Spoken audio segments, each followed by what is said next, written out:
Welcome to the first episode of this year. I hope 2026 will bring you all the objectives that you follow a bit closer, and while you do this, have fun. For today, we want to talk about what real progress should look like in the year ahead.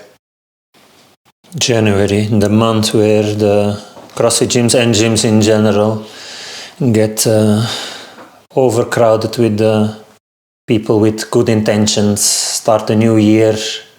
This year will be my fittest year, right? New Year resolutions. Yeah. I'm gonna try to work out every day.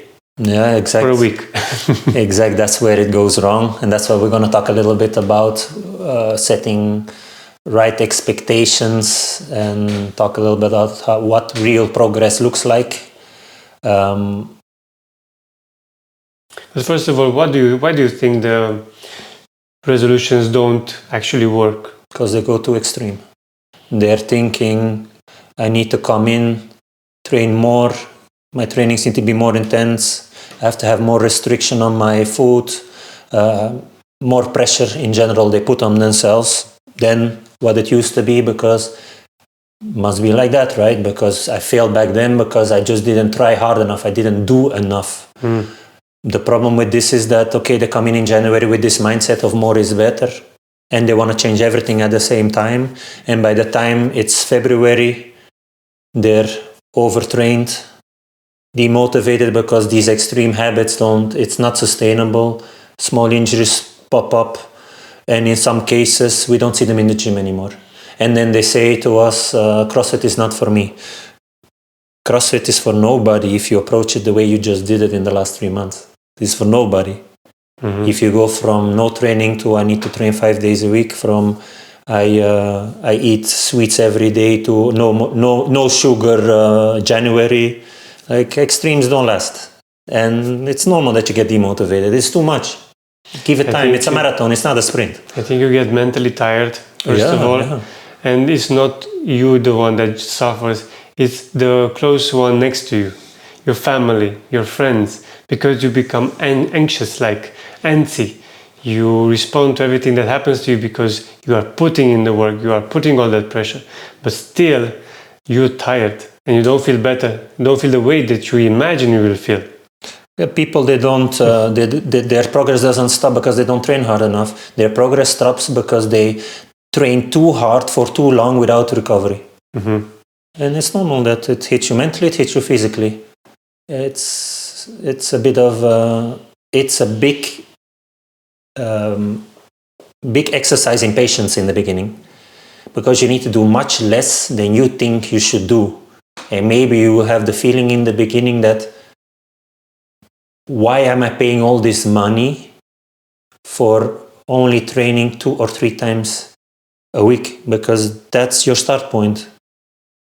You will, if you want, can progress to 4 or 5 times a week, but not in the first month. You need to force yourself to be patient.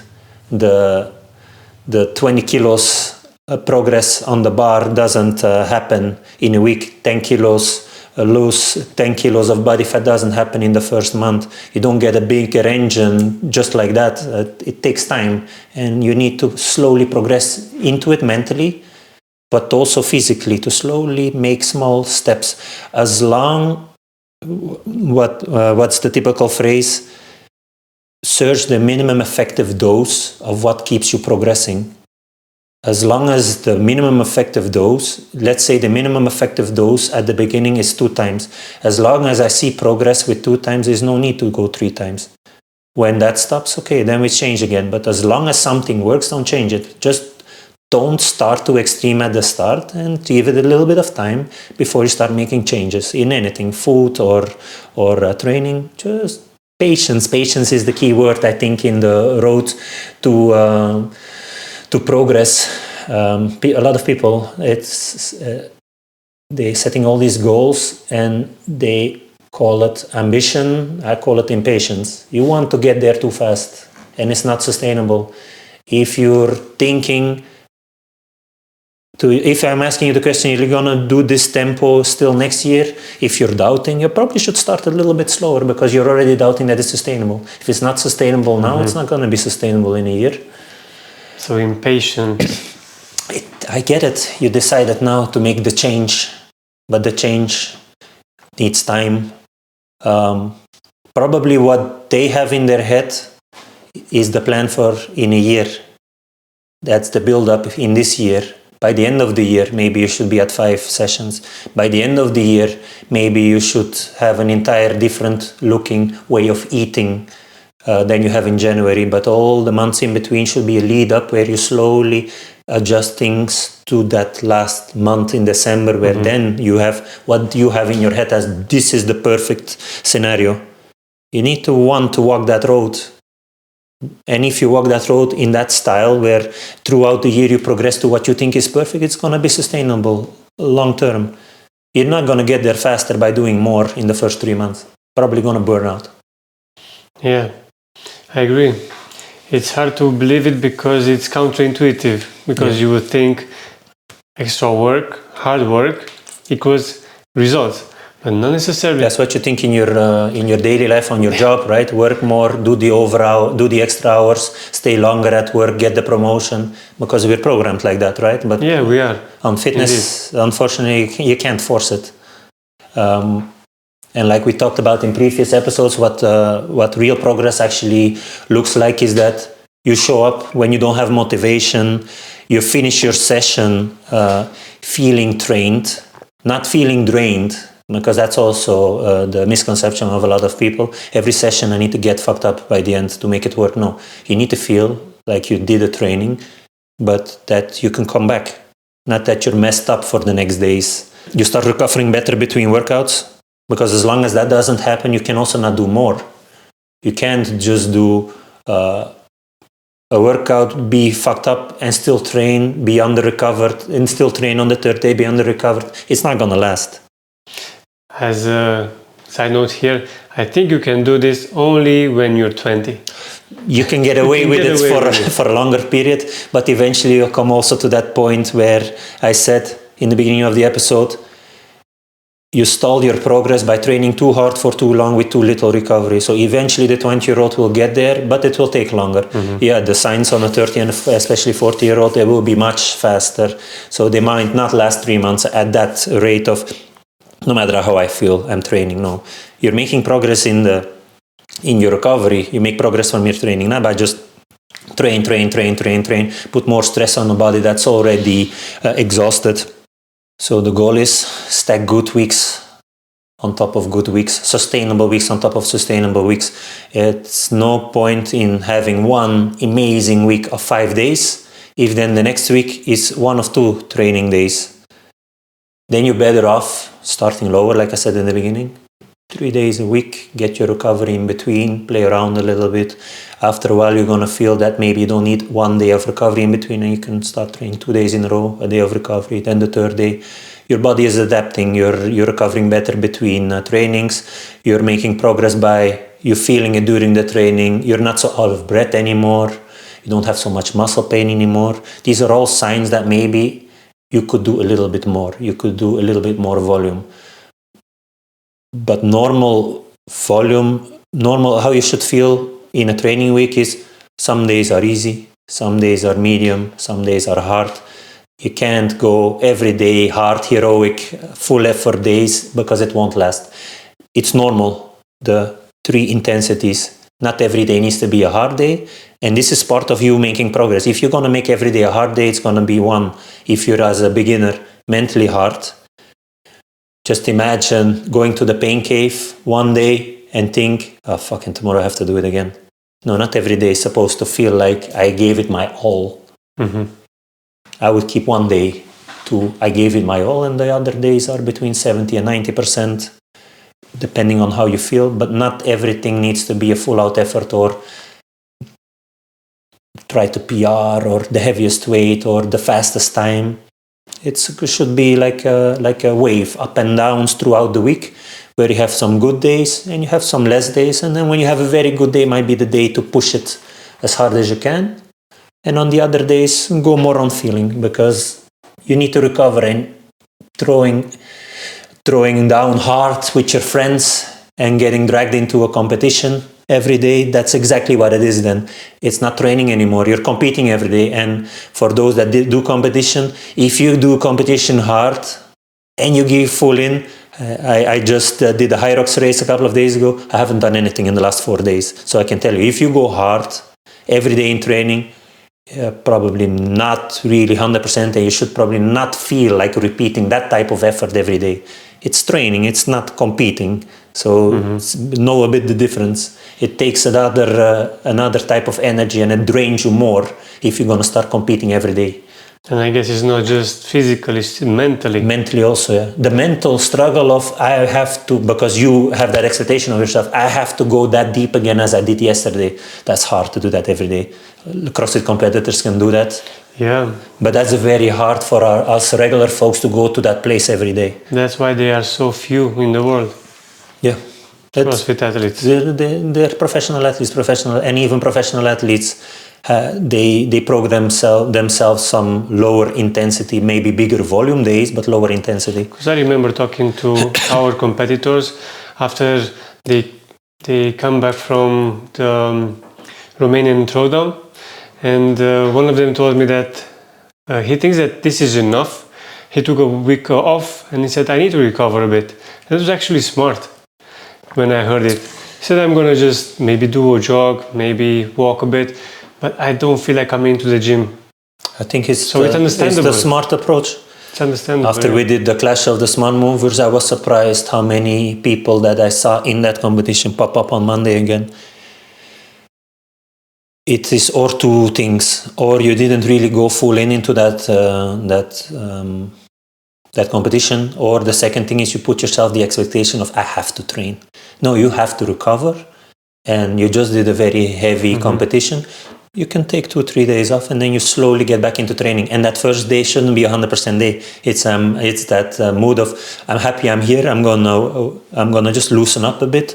I'm gonna go at 70%, and then maybe by the end of the week I build up again to my usual intensity that I put in the met counts. In my opinion, these are two losing things. If you didn't put in 100% when you should put in, or if you're so rough with yourself and just go inside the gym, you're feeling completely fucked up. Yeah. There's not any more discipline. It's a bit on the extreme part of doing anything it takes. Yeah. I don't know. It's a bit like a drug, like an addiction of I feel I need to, or you need to be smart with your body. You need to train, between brackets, hard, because I told you it depends on days, but you also need to recover hard to get the most out of your trainings. So then I think that's what people forget sometimes. They think training is the only thing that matters for progress, but it's only 1 hour, and in a lot of cases it's only 3 hours per week that you're training. What about all the other hours? It's also important. The food, the sleep, the recovery, the massage, the mobility. It will make those 3 hours much more productive. And like the bodybuilders used to say, your muscle is growing when you rest. Exactly. When you strain it and when you're in the gym, when you're under tension, you break the muscle. But when you rest and the rest of the day, then it's going to grow. That's like one UK bodybuilder, I can't come to his name now, but he said like, if training from a bodybuilding point of view, he was famous for being in and out of the gym in like 50 minutes. He said, if training would be the solution, I would be in the gym all day long. But it's not. I need to train, put the intensity on my body, and I need to go home and recover. Not 2-3 hours of training. I remember I listened to that same podcast. It was mind-blowing for me hearing that. And it was like so logic. And he also was talking about, I can do this body part in 3 sets. I don't need 10 fucking sets with this. After we warmed up with the first one. That body part is one. And then it's going to be 3-4 intense sets. And we move on. I actually tried that way of training. And I can tell you that going max reps for 3 sets, it's enough. I bet. It's enough. And this guy tried volume. This guy tried the approach of training more. And he was But then he saw it's Olympian. more about quality than it's about quantity. Yeah, it was an interesting podcast. What I want to give the listeners today, thinking, okay, imagine where you started on January and you're like, let's do this. So a bit of a focus point for the next 90 days, so 3 months. The first one, consistency. Train the amount of time that you can maintain, not the amount of time that impresses you. So it's useless, like I said before, to train 5 times in 1 week and then 2 times in the other. You're better off training 3 times for a period. See that 3 times you're always showing up week by week. You hit the mark of my goal 3 times a week, and then only then go to 4 times. Don't set the start point too high. Consistency is about also with your lifestyle. What can I commit to realistically? Because most people, when they start, they set their start point too high and then they get disappointed. I would say work the other way around. Set it on the low side. You're better off saying the next 4 weeks, 3 times a week, even if you know you could make 4. No, 3 times a week, prove it to yourself. 3 times a week for 4 weeks before you do a week with 4. Build habit, build consistency, and then think about doing more. The second thing to think about, recovery. Sleep, food, hydration. It might be boring, but it's non-negotiable. You don't adapt, like we said, during the workout. You adapt and progress while you are away from the gym, when you recover. Don't take recovery serious, and your training effort will not 100% pay off. Of course, you do make progress, even if all those things outside the gym are not 100%. The food, the sleep, the mobility, the massage, perhaps. You will make some progress, but if you want optimal progress, you need to take the recovery as serious as you take the training. And then the third, which is and should be in every CrossFit gym a main priority, movement quality. Focus on better squats, better hinging, better bracing and breathing while you move. Strength progress and engine/cardio progress follows technique, not the other way around. So when technique is good, automatically strength will improve, engine will follow, because you're just more efficient as you move when you follow technique, instead of the other way around and putting technique on the second place and just push, put weights on the bar with semi-technique. No, put technique first, and all the rest that you're searching for will follow. And then the fourth, and the one that we emphasized in the beginning of the podcast, have patience. Progress is a marathon, it's not a sprint. It shows up slowly and quietly over time. You won't see it from day to day. You maybe not see it from month to month, but after a year you will see it if you compare month 1 with month 12. So it's all about being patient and then doing all the things that I named above with consistency, technique, and taking your recovery serious. If you're waiting for fireworks from day to day, they won't happen. You need to already be okay in your mind with I'm waiting for, if I take all the steps, to what's going to be in December, not what's going to be in March. So the goal is to be here still in April, to be here still in September, to be here still in December, and then then you will have a very obvious, sign of how much progress you really made. So trust the process and be patient. So I want a short outro. If you want to remember something from this episode, think about this. Real CrossFit progress doesn't feel extreme. It feels repeatable. Train in a way that makes you come back tomorrow. Train in a way that makes you still be here in April. Don't make the first 3 months so extreme that you're burned out by April. Train in a way that keeps you healthy. Listen to the signs of your body. If you have little pain signs, talk to the coach. Train around little pains. Don't train through them. If you're feeling tired, take that extra rest day. Don't have to train every day. Find a pattern that's repeatable. train in a way with the long game in mind.